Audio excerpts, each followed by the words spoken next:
So if you have some access to experiencing the nature of the elements, then you also lose the boundaries of your body. Or the Gorakhnathis or the Jains, one of the things that they do at the basic level of sadhana is, as today, walking around naked in the world is not a possibility, though in India it is still in practice. You will see thousands of them walking naked. Bringing about a transformation in this can do fantastic things to you, but one must also understand that fantastic things can also turn your life upside down. And now a much bigger task of wanting to flip it around without any distortion. So that is… we've not approached that in your life yet. If you suck out the Akasha, you cannot exist here. Hale Kannada, that means the old type of Kannada which is over 3,000 years old. There's an inscription talking about how to design an airplane in a temple. And they're saying, if you fly these machines, it will disturb the ether in the planet. They're saying if you disturb the Akasha, then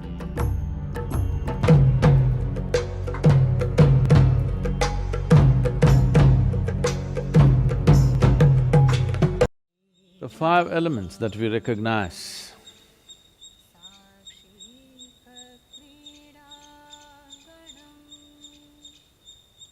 as the basic ingredients of life, this elemental magic, I'm calling it elemental magic because just with five things,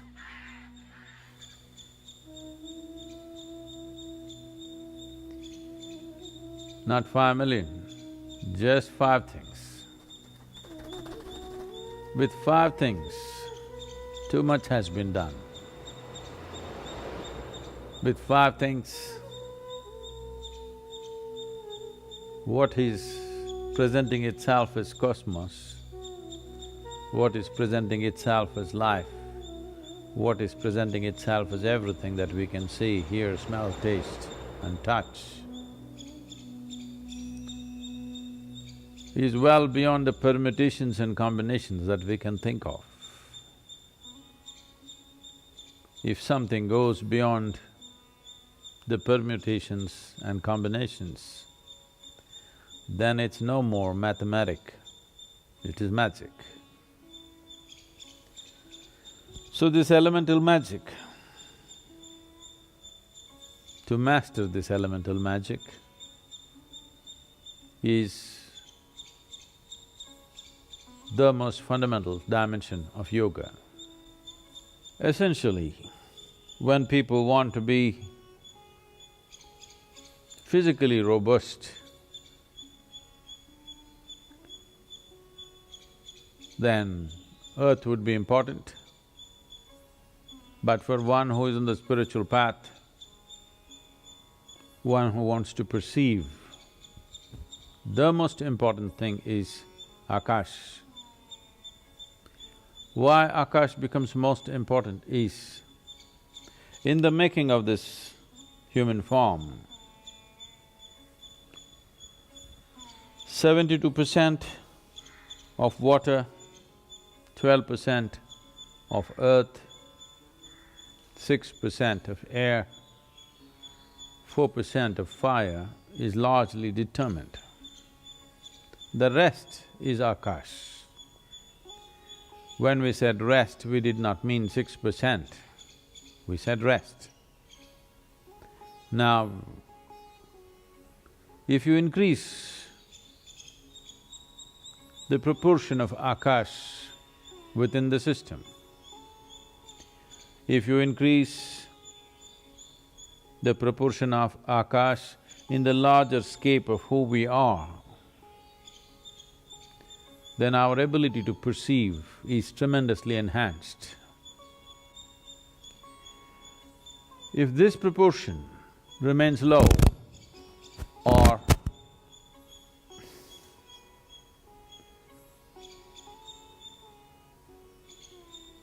Akash is at its minimal in one's making, then their ability to perceive will be very minimal. Even if they have a great intellect, this intellect will forage in mundane things. It can never rise to perceive something more than that. So in this context, one important aspect of spiritual progress,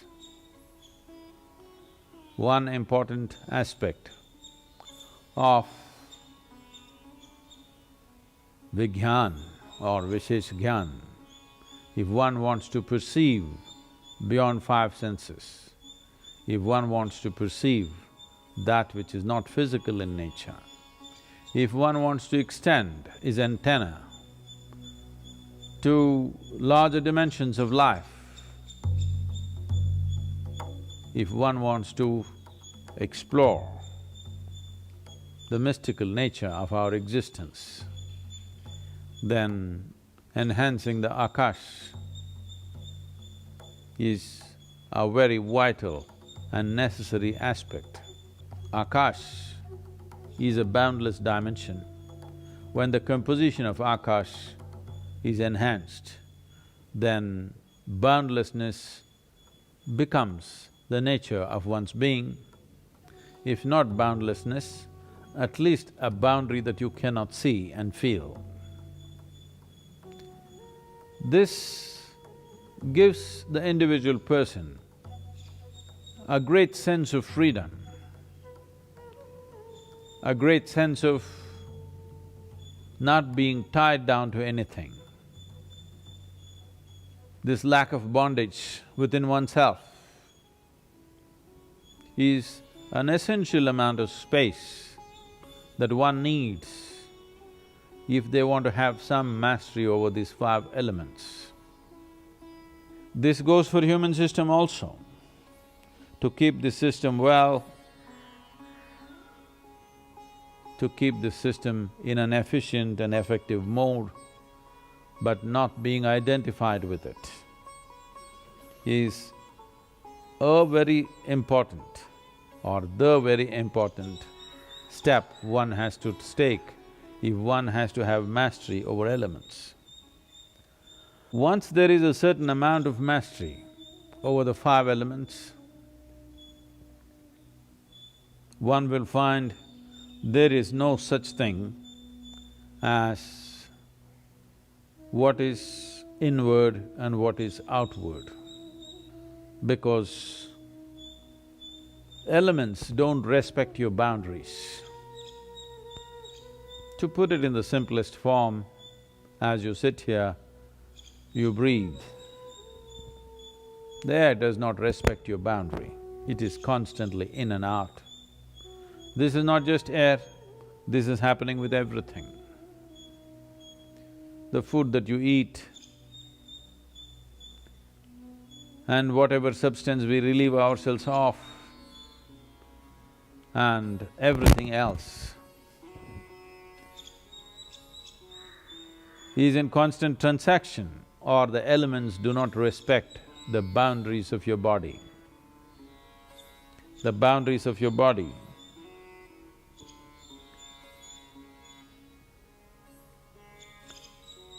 are only for your psychological comfort, but the five elements have no respect for that, and they anyway transact without your permission. So if you have some access to experiencing the nature of the elements, then you also lose the boundaries of your body. Or in other words, you have sacrificed your privacy, because there is no such thing as privacy, because you know everything is seeping in and everything is seeping out constantly.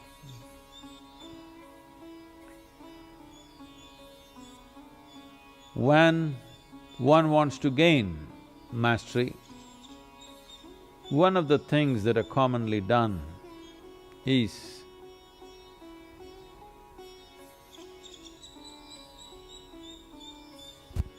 Those of you sitting in America or anywhere else in the world right now, including India, don't try to do this. You will see the the spiritual movements of the past, whether you take the yogis like the Nagas or the Gorakhnathis or the Jains, one of the things that they do at the basic level of sadhana is, first thing is to expose themselves to elements because they want the transaction to happen freely. As today, walking around naked in the world is not a possibility, though in India it is still in practice.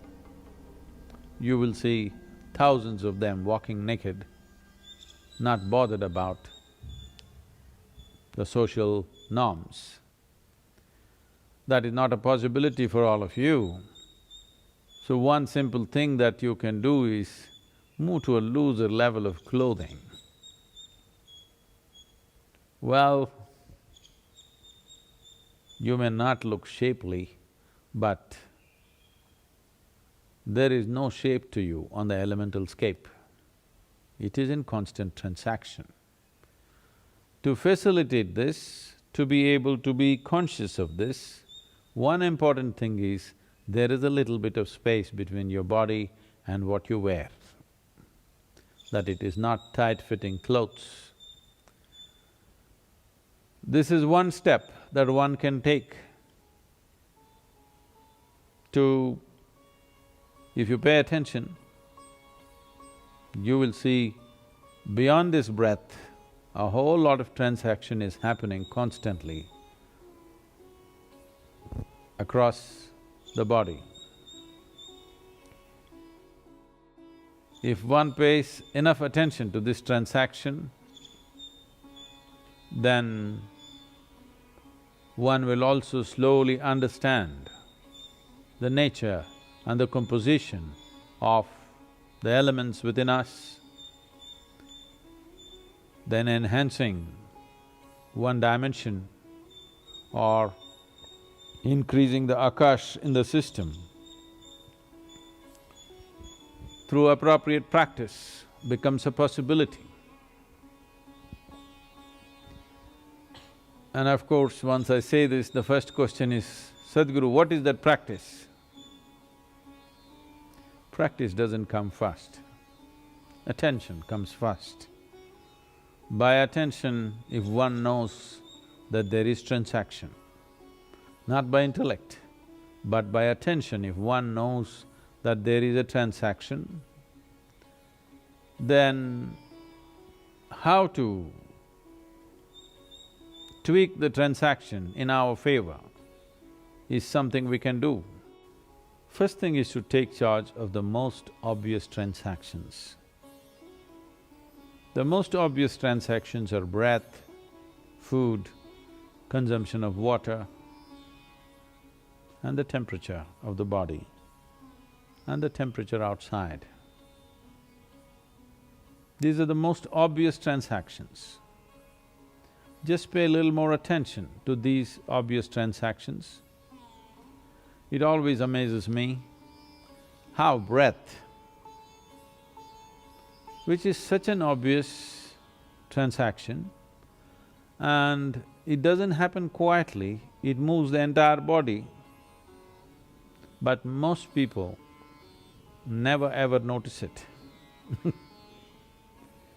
If you can't notice your breath, how to notice anything subtler than that, because breath is a noisy activity, it is happening. If you bring attention to these things, how you eat, how you drink, how you breathe, how you touch everything that you touch, you will see the experience of life will rise to a completely different level. These simple things most human beings are not doing. They're gulping down what they eat and drink, they breathe completely unconsciously, they touch anything and everything without knowing what they're touching or feeling it. Largely it's happening like this for most people. If you bring awareness to that, if you bring… let me not even use the word awareness because it means many things to many people, bring more attention to that. If you are far more attentive to these things, then without slowing down anything, this is important. Because people think that when you're breathing, you should not be doing anything else, just you must be breathing. When you're eating, you must be eating, when you're drinking, you must be drinking. No, that is the beauty of being human, that we have a cerebral capability of conducting complex activity within us and still be able to pay attention. It is like you're driving and you can still have a conversation with somebody. So two levels of attention are happening, just like this. You could be doing whatever you're doing, but pay attention to the breath. Breath is one thing that is always happening, so you can pay attention to that. You can also pay attention to the food that you eat and water that you drink. Let it not happen all the time. So the possibility of knowing dimensions of the beyond, the possibility of dipping into the mystical nature of the existence is very much rooted in the elemental composition of who we are. Bringing about a transformation in this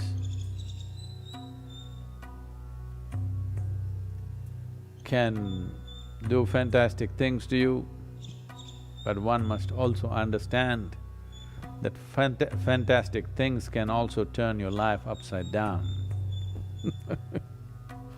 That is the nature of fantastic things. Namaskaram, Sadhguru. Sadhguru, one of the 5 elements, Panchabhuta, is Akasha, space, and in one of your YouTube videos, I've heard you, you say ether, you mention ether about space in Akasha.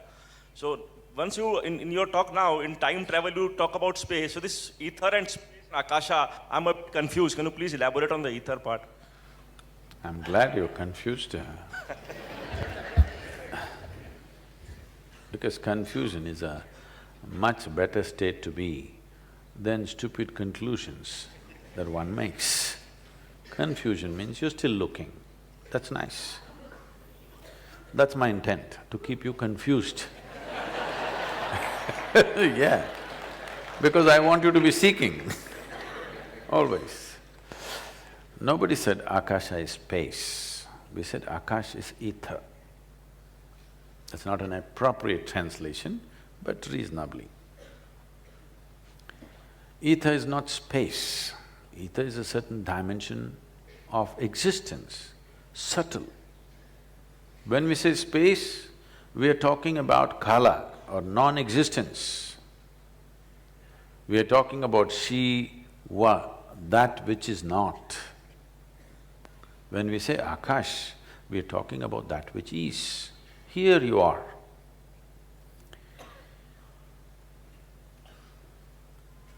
Here you are as a human being. There are many levels from grossness to subtleness here. If you have constipation, you still have something gross inside you.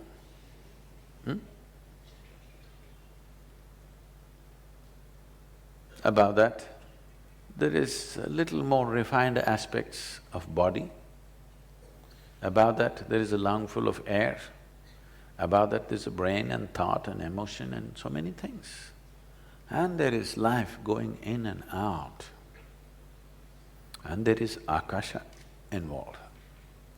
There is water, there is physical material, there is air, there is temperature, there's fire, and there is Akash which makes this. Don't try to understand that, just get this right, because this is a mini cosmos. So if you perceive this right, you know that because today there is no question about this anymore. We've always been saying this in the yogic dimension, but today modern physics has come up with what is called as the constructional theory, which is talking about how the design factor in the universe, whether it's atomic or cosmic, is fundamentally same design. You as a human being with this kind of form, a grasshopper, an earthworm, a bird, a crawly creature somewhere, all of you have same fundamental design. From atomic to cosmic, the fundamental design is same. The complexity and sophistication of how this design evolves into multiple forms is different. Your design is far more complicated and sophisticated compared to that of an amoeba, but the fundamental design is still same. Only the complexity is increasing. So you don't go about trying to observe the cosmos because you don't have a gallery view of the cosmos. You cannot. There's no place where you can sit and observe cosmos. And in fact, you cannot observe anything except what happens within you.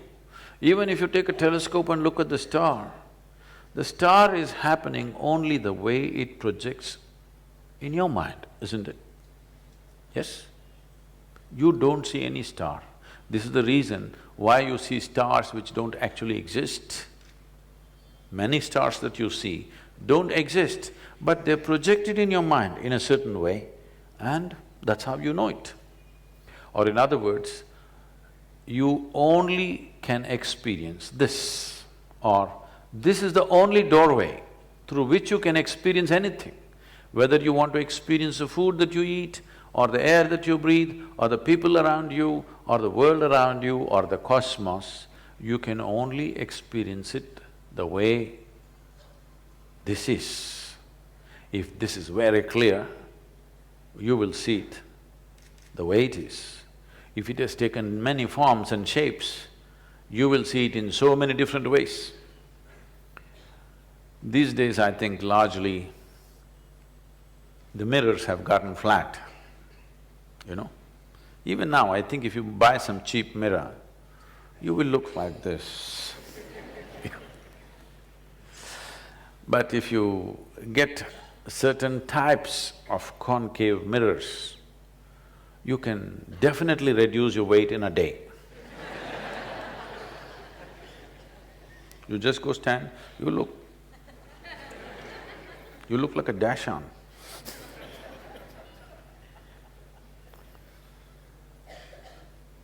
So, the mirrors give different impressions of who you are. Suppose you always looked at your face with a slightly distorted mirror. After some time, you will assume that's how you look. Yes or no? Yes or no? You think that's how you look. Because every day you looked at yourself and that's how you looked, and you think that's how you look. So even now, you think the world looks this way simply because that's how it's projected in your mind. If you evolve this mind to a more refined surface, that there's absolutely no any kind of wavering in it, it is perfectly plain mirror, then it will reflect everything the way it is, but upside down. You know, in the mirror, everything is like this. So now you must have the intelligence to correct this without distorting it. See, most people can't turn a dosa around properly. If they try to turn the dosa around, it'll become those kind of things. It takes certain skill to take something like this and turn it around without distorting it. So this is the problem with the mind. One thing is, already it is wavy or choppy, whichever way you kept your mind, but it is definitely wavy. You're seeing the world in the wavy mirror and it's looking certain way. And most people have never attempted to turn it around because they think that's how it is. When you want to turn it around, it takes a certain amount of skill to be able to turn it around without distorting it. So you have two problems.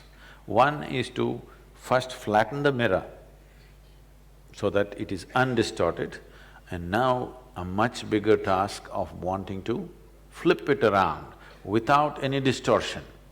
So that is… we have not approached that in your life yet.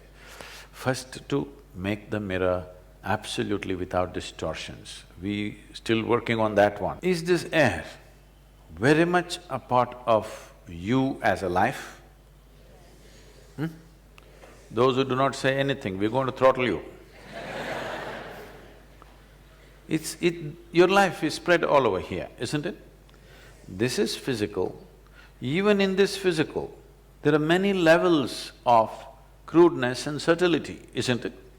There are very gross elements in the body, there are subtler elements in this body, there is thought, there is emotion, there is air that you breathe.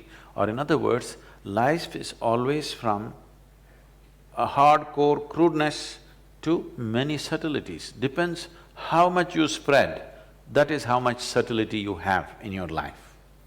How wide your wings spread, that much of subtlety is possible. So now what we're referring to as Akasha is a subtle dimension of life. If you suck out the Akasha, you cannot exist here. If we suck out the air from this hall, you cannot exist here. Though you cannot see it, still it is more vital than your hair, I'm sorry. Because there is more money spent on hair care on the planet, definitely a lot more than the brain care. You see where our values are. If you pull out all your hair, you can still live. If I cut your ears, you can still live. If I cut your nose, you can still live. If I just suck out this air that you cannot even see, most of the time you're not even conscious whether it exists or not. If I suck out the air, you cannot live for a moment, isn't it? If we suck out the Akasha, you cannot live for a moment. There is a there's a temple in Karnataka, in southern India, which is called the Annapurneshwari temple. Anybody from Karnataka? You been to Annapurneshwari? So, at the rear part of the temple where most people may not go, because I'm always poking into nooks and corners, others are all happy looking at the goddess. There is an inscription in Hale Kannada, that means the old type of Kannada, which is over 3,000 years old. There's an inscription talking about how to design an airplane in a temple. And they're saying, you can do like this, but if you fly these machines, it will disturb the ether in the planet. If it disturbs the Akasha, when they say Akasha, don't think space. When they're saying if you disturb the Akasha, then human beings will not know peace in their life. Once Akasha is disturbed, then psychological disturbances will become enormous. I think you're a living proof. I think there was an old movie by Manoj Kumar which said, sure, airplanes and the disturbance that it's causing, and he's glad his ears went away one day. Something like that, yes? So, if we suck out the Akasha, this physical body will not exist for a moment. So when we say Akasha, we are still talking about 5 elements. As you yourself in the question you mentioned, among the 5 elements, Akash is one. So when we say elements, we are not talking about empty space. We are talking about one more substance, like earth, like water, like air, like fire. We are talking about one more aspect of 5 elements. So do not mistake Akash for empty space. The term Vimana encapsulates a rich tapestry of ancient Indian lore, blending myth and technological prowess in a manner that continues to fascinate scholars and enthusiasts. Rooted in Sanskrit, the word first emerged in the Vedas, India's oldest religious scriptures, where it bore a multifaceted meaning, ranging from denoting architectural structure like temples and palaces to describing mythological flying machines. Within the ancient Indian text, vimanas were depicted as awe-inspiring aerial chariots endowed with remarkable capabilities. These flying machines were said to possess the ability to traverse not only the skies within the Earth's atmosphere but also to soar into outer space and navigate underwater realms. The Vedas, along with subsequent Hindu epics such as the Ramayana and Mahabharata, abound with references to these extraordinary vehicles, often portraying them as the conveyance of choice for gods and celestial beings. The descriptions of vimanas varied widely, reflecting the diverse imaginations of ancient storytellers. Some vimanas were said to be powered by animals, with chariots drawn by horses or even elephants, while others were described as self-moving aerial cars devoid of animal assistance. These aerial chariots evolved over time, with later iterations boasting increasingly sophisticated designs and capabilities. One of the most renowned vimanas from Hindu mythology is the Pushpaka Vimana, also known as the Flowery Chariot. According to legend, this celestial vehicle was originally crafted by Vishwakarma, the divine architect for Brahma, the creator deity. However, it eventually fell into the hands of Kubera, the god of wealth, before being seized by the demon king Ravana.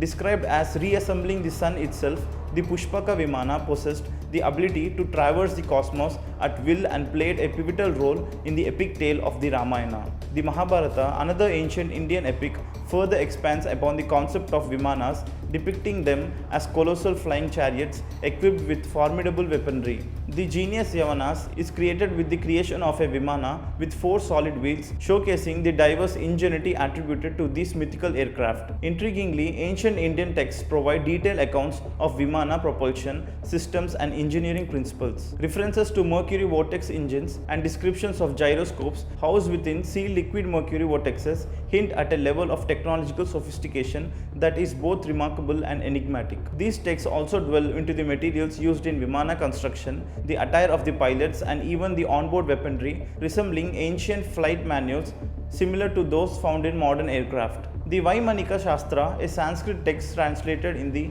early 20th century, offers further insights into Vimana technology.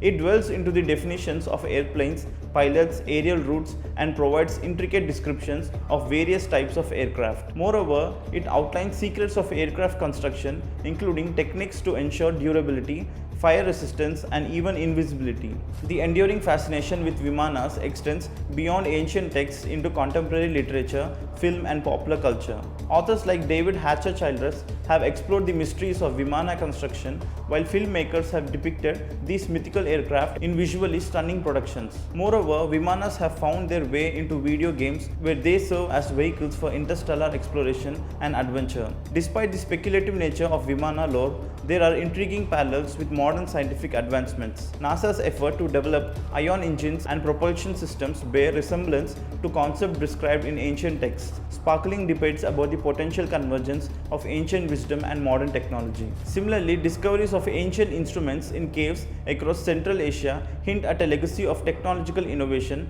that transcends geographical boundaries. While the true nature of these mythical flying machines remains shrouded in mystery, their enduring legacy continues to inspire curiosity and wonder across generations. Whether viewed as products of ancient imagination or precursors to modern aeroscope technology, vimanas stand as testament to humanity's enduring quest for exploration and discovery.